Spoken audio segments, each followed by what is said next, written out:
Baik, sebelum kita mulai pelajaran kita, lihat kiri kanannya, lihat jika ada sampah silahkan dibuang.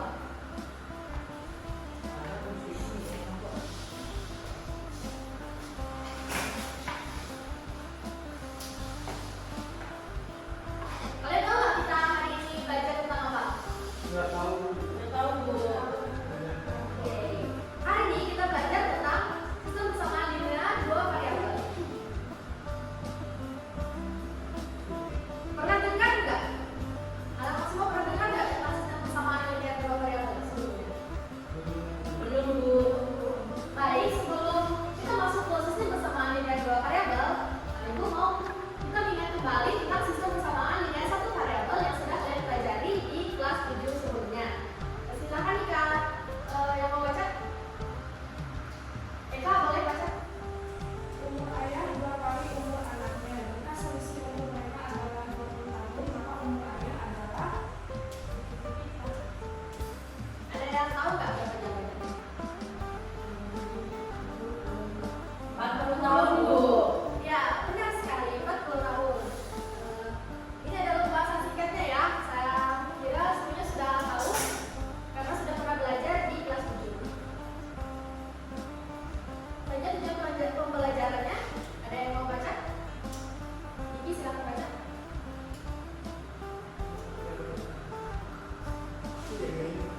Saya, Bu. Diri dulu, Bu. Boleh? Tujuan pembelajaran. Yang pertama, peserta didik mampu menjelaskan sistem persamaan linear dua variabel dan penyelesaiannya yang dihubungkan dengan masalah kontekstual.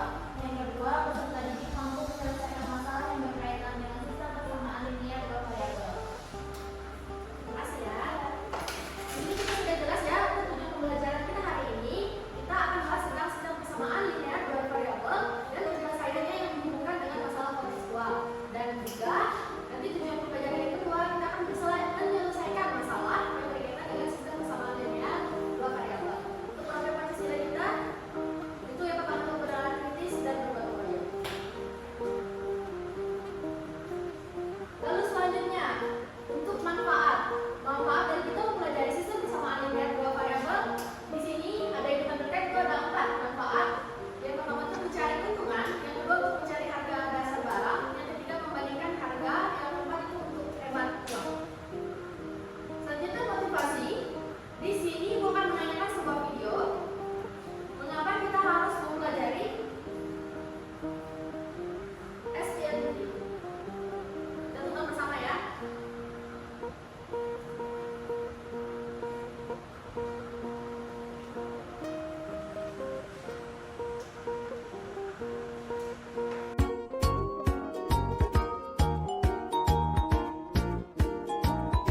kedua memiliki dua variabel. Yang ketiga, kedua variabel tersebut memiliki derajat 1 atau pangkat 1. Ingat ya, ciri-ciri SDTT itu adalah menggunakan relasi tanda sama dengan memiliki dua variabel dan dua variabel tersebut memiliki derajat 1 atau berpangkat 1.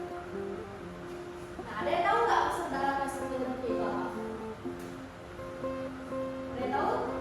Belum tahu. Maksud dalam SDTT ada yang mau baca? Yang pertama, suku. Suku yaitu bagian dari suatu bentuk aljabar yang terdiri dari variabel, koefisien, dan konstanta.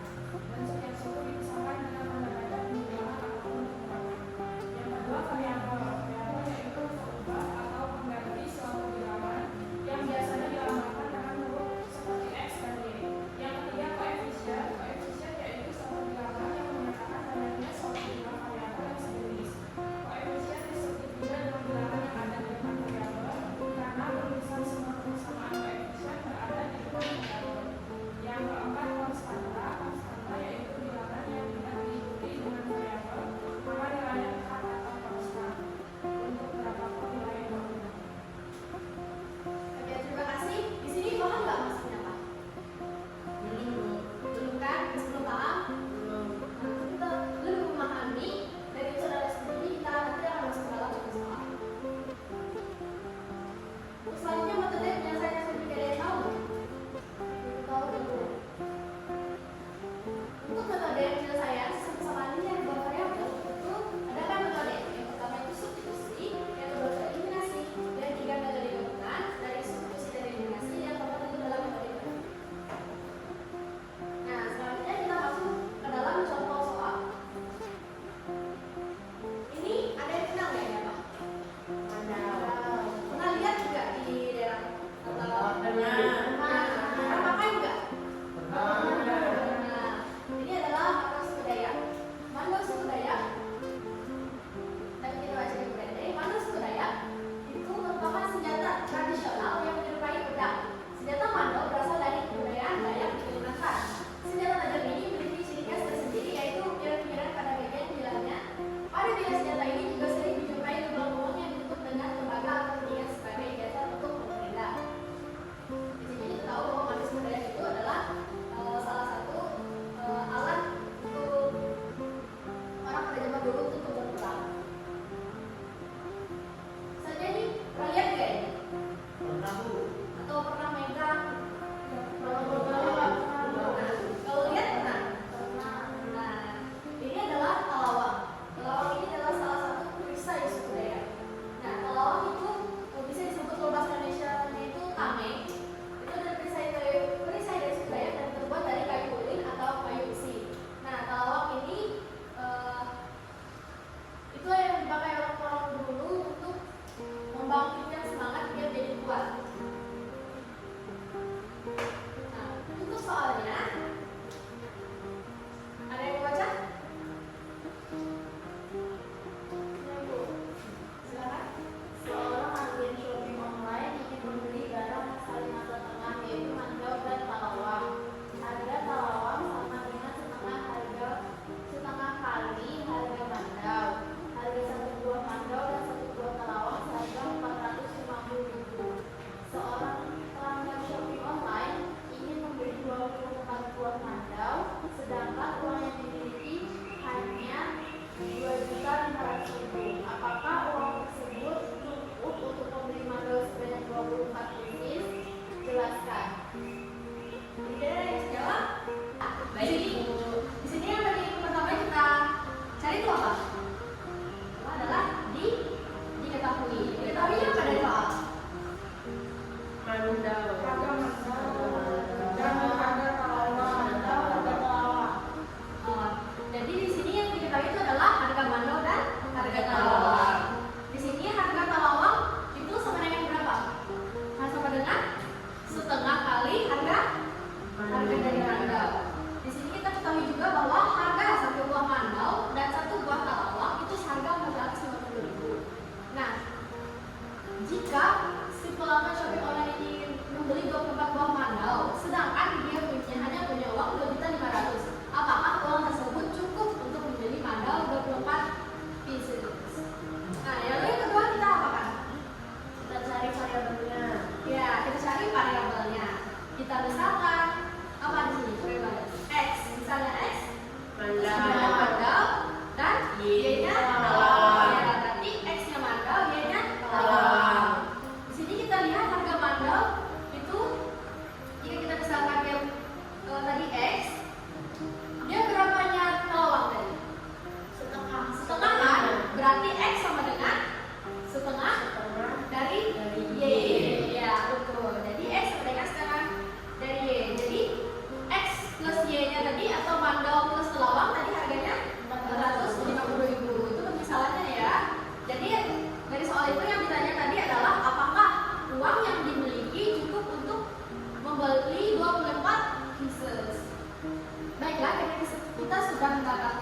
Misalnya saya persilakan kepada anak-anak sekalian untuk menjawab pertanyaan tersebut dari permisalan yang sudah kita tentukan. Saya berikan waktu selama 3 menit.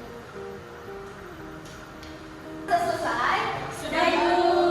Bagaimana? Apakah shopping online tadi bisa mendapatkan 24 kunci semandau dengan uang 2.500.000? Tidak, Bu. Tidak. Kenapa? Karena uangnya murah. Murah. Berapa? Berapa yang bisa dia dapat dari 2.500.000? 8 mandau. 8 mandau. Uang ini gimana? Apa? Satu gimana? Sisa. Uangnya sisa. Langsung. Jadi kesimpulannya apa? Kesimpulannya Tidak cukup karena uang yang dimiliki hanya 2.500.000 dan hanya dapat membeli 8 mandau. iya. Beri aplaus dulu.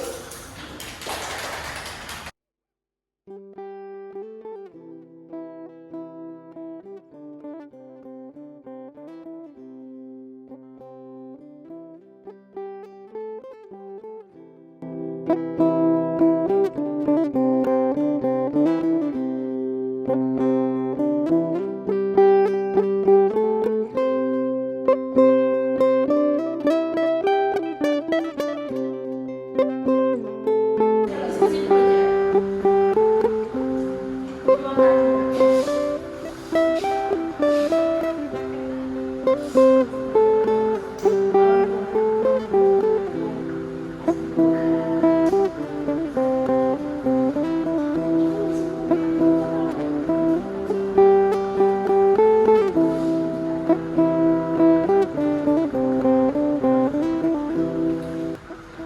Baik, bagaimana? Apakah sudah selesai?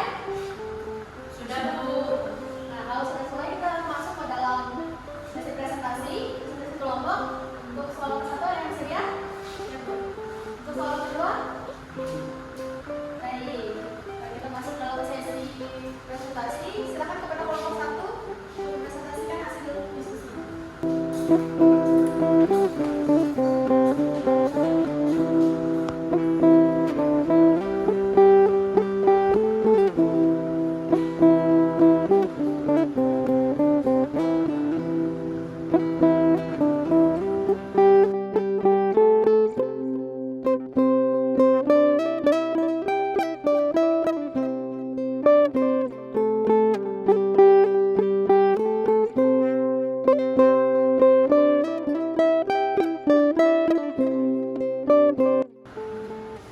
Baik, Ibu dan teman-teman sekalian, di sini membacakan hasil jawaban dari kelompok 1, yaitu kesimpulannya setelah kita mencari X, Y dari soal kelaki itu, X-nya kita temukan 15.000 dan Y-nya kita temukan 5.000. Jadi kesimpulan dari soal tersebut salah karena harga kelaki siap makan dan kelaki mentah masing-masing adalah 15.000 dan 5.000. Terima kasih. Baik, anak-anak sekalian, bagaimana jawabannya? Bisa dipahami? Bisa. Ada yang ditanyakan dari jawaban tersebut? Dari kelompok lain? Apakah sama atau berbeda? Sama? Sama, Bu. Baik. Jadi kesimpulannya tadi apa? Adanya salah karena harga kelaki siap makan dan kelaki mentah itu masing-masing adalah 15.000 dan 5.000. Jadi kesimpulannya itu adalah salah ya? Ya. Baik, selanjutnya kepada kelompok 2, silakan.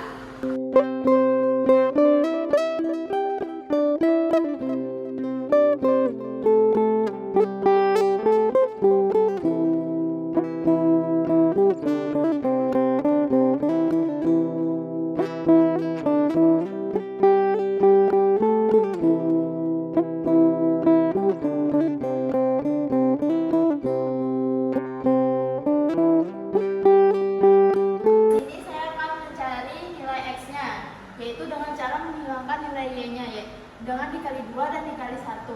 Jadi 8X ditambah 4Y sama dengan 180.000 dan 3X tambah 4Y menjadi 70.000. Yang kita dapatkan adalah 5X sama dengan 110.000. X-nya 110.000 dibagi 5 yaitu 22.000.